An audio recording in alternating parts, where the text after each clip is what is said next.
ஆத்ம வணக்கம். நான் உங்கள் ஏஎல்பி ஜோடர் ஸ்ரீனிவாசன் வருஷநாடு.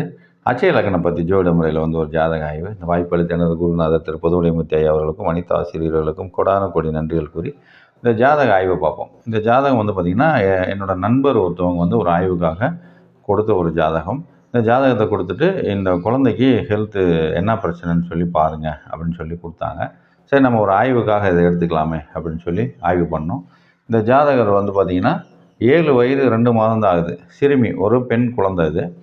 இந்த பொண்ணு பார்த்திங்கன்னா என்ன பிரச்சனை அப்படின்னு சொல்லும்போது, சிறுமியாக இருக்கிறனால நம்ம அவங்க ஜனனம் எப்போ பிறந்தாங்களோ அப்போயே போய் பார்த்துக்கலாம் அப்படின்னு போகும்போது இவங்களோட ஜென்ம லக்னமும் மிதுன லக்னமாக தான் வருது. இப்போயுமே மிதுனம் தான் போகுது. இருந்தாலும் ஜென்ம லக்னம் மிதுன லக்னம் மிருகசீடம் 3ஆம் பாதத்தில், அதாவது ஆரம்பத்திலே பிறந்திருக்காங்க. அந்த நட்சத்திர புள்ளி ஆரம்பத்திலே பிறந்திருக்காங்க.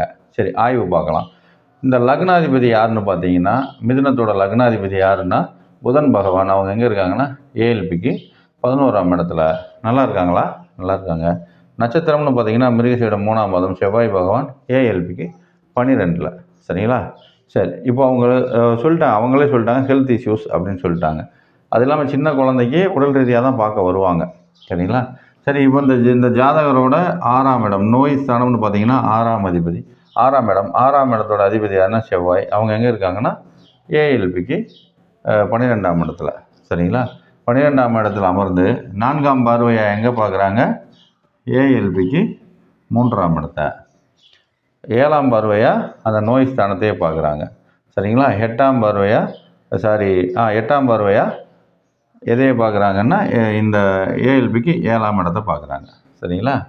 சரி, இப்போது 3ஆம் இடம் அப்படின்னா இந்த நோய்க்கான 3ஆம் இடம் எது அப்படின்னு கேட்டிங்கன்னா உடல் உறுப்பில் அப்படின்னு பார்த்திங்கன்னா நம்ம கம்யூனிகேஷன், காது, த்ரோட்டு, இந்த கை, இந்த இடம். சரிங்களா? அப்போது காது, தொண்டை இல்லாட்டி கை சார்ந்த ஒரு பிரச்சனையா அப்படின்னு சொல்லி நம்ம சொல்லலாம். அது 7ஆம் பார்வை எங்கே பார்க்குறாங்க? ஏஎல்பிக்கு 6ஆம் இடத்தை. சரிங்களா? சரி, அப்போது இது 8ஆம் இடத்தை ஆய்வு பண்ணலாம். 8ஆம் இடம், இந்த ஏஎல்பிக்கு 8ஆம் இடம் அப்படின்னு சொல்கிறது சனி பகவானாக வந்துடுறாரு. அந்த சனி பகவான் எங்கே உட்காந்துருக்காங்கன்னா இந்த ஏஎல்பிக்கு 7ஆம் இடத்துல அமர்ந்து 3ஆம் பார்வையாக எங்கே பார்க்குறாரு? இந்த ஏஎல்பிக்கு 9ஆம் இடத்தை.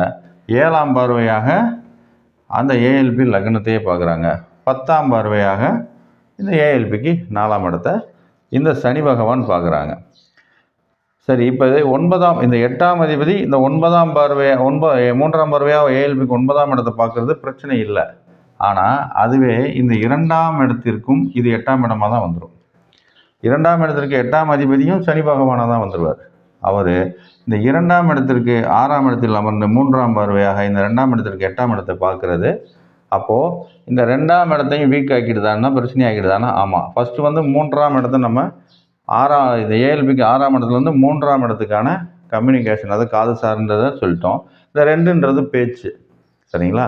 அப்போது இந்த பொண்ணுக்கு பேசுகிறதுல காது சார்ந்த பிரச்சனைகள் இது இருக்கா அப்படின்னு கேட்கும்போது அவங்க ஆமாம் அப்படின்னு சொல்லிட்டாங்க. சரிங்களா? சரி, இப்போது இந்த 2ஆம் இடத்தை ஆய்வு பண்ணலாம். இந்த 2ஆம் இடத்துக்கு 8ஆம் அதிபதி சனி பகவானாக வந்துடுறாரு. அதே மாதிரி அந்த 2ஆம் இடத்துக்கு முடிஞ்சு இந்த 3ஆம் இடத்தோட 8ஆம் அதிபதி, இந்த 3க்கு, அதாவது இந்த காது அப்படின்னு சொல்கிறதுக்கு 8ஆம் இடத்துக்கான அதிபதி யாருன்னா குரு பகவானாக வந்துடுறாரு. அவர் இந்த ஏஎல்பிக்கு 4ஆம் இடத்தில் அமர்ந்து, சரிங்களா, 5ஆம் பார்வையாக இந்த காதுக்கு 6ஆம் இடத்தையும் 7ஆம் பார்வையாக இந்த காதுக்கு 8ஆம் இடத்தையும் பார்க்குது. அது ஒரு தீராத பிரச்சனையை ஆக்கிருமான்னா நிச்சயமாக அது சார்ந்த ஒரு பிரச்சனை சிவியராக தான் இருக்குன்றதை நம்ம சொல்லும்போது அவங்க ஆமாம் அப்படின்னு சொல்லி ஒத்துக்கிட்டாங்க. சரி, எப்போ தீரும் அப்படின்றது கேள்வி. எப்போ தீரும்? இப்போ புனர்பூசம் 2ஆம் பாதம் போயிட்டுருக்கு. சரிங்களா? 2ஆம் பாதம். அதுக்கப்புறம் ஏன்னா இந்த லக்னங்கள் இப்போ நம்ம சொன்ன எல்லாமே 10ஓட பலன்கள். 10ஓட பலன்களும் ஒரே மாதிரி தான் இருக்கும் அப்படின்னு நம்ம சொல்லிட்டோம். இவங்க என்ன பார்த்திங்கன்னா மிருகசீடம் 3ஆம் பாதத்தில் பிறந்ததுனால இப்போ புனர்பூசம் 2 போயிட்டுருக்கு. புனர்பூசம் 2 முடிஞ்சு புனர்பூசம் 3 முடிஞ்சோடனே புனர்பூசம் 4 வரும்போது ஏஎல்பி ஆனது கடகமாக வந்துடும். சரிங்களா? எப்போ வருது? 15 ஏப்ரல் 2026 இந்த லக்னம் மாறுது. 15 ஏப்ரல் 26 இந்த ஏஎல்பி லக்னமானது பார்த்திங்கன்னா கடகமாக வந்துடுது. சரி, அப்போ பார்ப்போம்.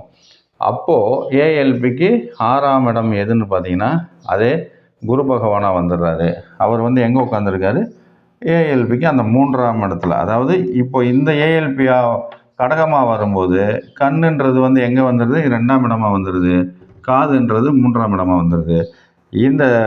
இந்த குரு பகவான் வந்து எங்கே உட்காந்துருக்காங்கன்னா அந்த 3ன்னு சொல்லக்கூடிய அந்த காது ஸ்தானத்தில் அமர்ந்திருக்காரு. அப்போ நோய் இருக்குமா அப்படின்னா இருக்கும்.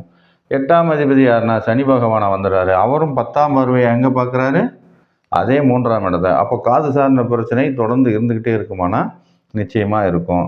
சரி, இப்போ 2ஆம் இடத்த தனியாக எடுத்துக்கிடுவோம். அதாவது இந்த 2ஆம் இடத்த தனியாக எடுத்து இந்த 2க்கான 8ஆம் அதிபதி யாருன்னா குரு பகவான், அவர் வந்து எங்கே உட்காந்துருக்காருன்னா இந்த 2ஆம் இடத்திற்கு 3ஆம் இடத்தில் அமர்ந்து 5ஆம் பார்வையாக மறுபடியும் நம்ம ஃபஸ்ட்டு சொன்னோம் இல்லையா, இந்த 2ஆம் இடத்திற்கு 6ஆம் இடத்துலையே 6ஆம் இடத்துலேயே வந்து 6ஆம் இடத்தை பார்க்குறாரு.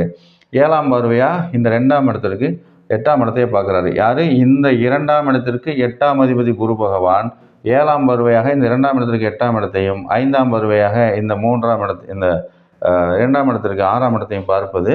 அப்போ அந்த நோய் இருந்துக்கிட்டே இருக்குமானா இருக்கக்கூடிய வாய்ப்புகள் இருக்குது. சரி, இப்போ அவங்க வந்து ஃபஸ்ட்டு வந்து காதுக்கு தான் ட்ரீட்மெண்ட் பார்த்துட்ருக்காங்க. ஏன்னா கேட்க ஆரம்பிச்சிருச்சுன்னா பேச்சு வந்துடும் அப்படின்னு சொல்லியிருக்காங்க. அதனால் இந்த 3ஆம் இடத்தை எடுத்துக்கிடுவோம். 3ஆம் இடத்தோட அதிபதி யாருன்னா புதன் பகவான். அவர் போய் எங்கே உட்காந்துருக்காரு, இந்த 3க்கு 8ஆம் இடத்துல தீர முடியாத ஒரு பிரச்சனையில் போய் உட்காந்துருக்காரு. ஆனால் இந்த 3ஆம் இடத்திற்கு 8ஆம் அதிபதியான செவ்வாய் வந்து ஓரளவு சாதக பலனில் தான் உட்காந்துருக்காங்க. பெரிய பிரச்சனை இல்லை. அதாவது இந்த 3ஆம் இடத்திற்கு பெரிய பிரச்சனை இல்லை. ஆனால் இவங்க தேடி போய் எங்கே உட்காந்துருக்காங்கன்னு 8ஆம் இடத்துல அமர்ந்திருப்பது ஒரு பிரச்சனையை நோக்கி போயிருக்கு. ஆனால் சிகிச்சைகள் கொஞ்சம் எடுத்துக்குங்க. அதாவது முடிஞ்ச அளவுக்கு எடுங்க.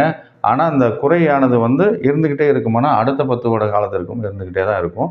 ஆனால் இப்போ இருக்கக்கூடிய கொஞ்சம் தாக்கங்கள் கொஞ்சம் குறையும். இப்போ இருக்கிறது ஹெவியாக இருந்துச்சுன்னா அடுத்து வரும்போது கொஞ்சம் குறையும் அப்படின்னு சொல்லி நமக்கு அவங்களுக்கு பலன் சொல்லிட்டோம். இது மாதிரி எளிமையாக துல்லியமாக அட்சய லக்ன பதி ஜோதிட முறையில் தான் கணித்து கூற முடியும். அதற்கான வாய்ப்பை இங்கே எளிமையாக ஏற்படுத்தி கொடுக்குறாங்க.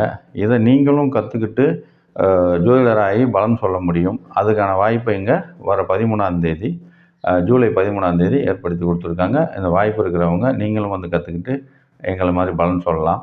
அதே மாதிரி இந்த ஜாதகம் பார்க்கணுன்னு விருப்பம் இருக்கிறவங்களும் எங்களோட நம்பருக்கு தொடர்பு கொள்ளுங்கள். இன்னொரு ஜாதக ஆய்வில் இன்னும் எளிமையாக துல்லியமாக எப்படி ஆய்வு பண்ணலான்னு பார்க்கலாம். இந்த வாய்ப்பு அளித்த எனது குருநாதருக்கு கொடான கோடி நன்றிகள். நன்றி, வணக்கம்.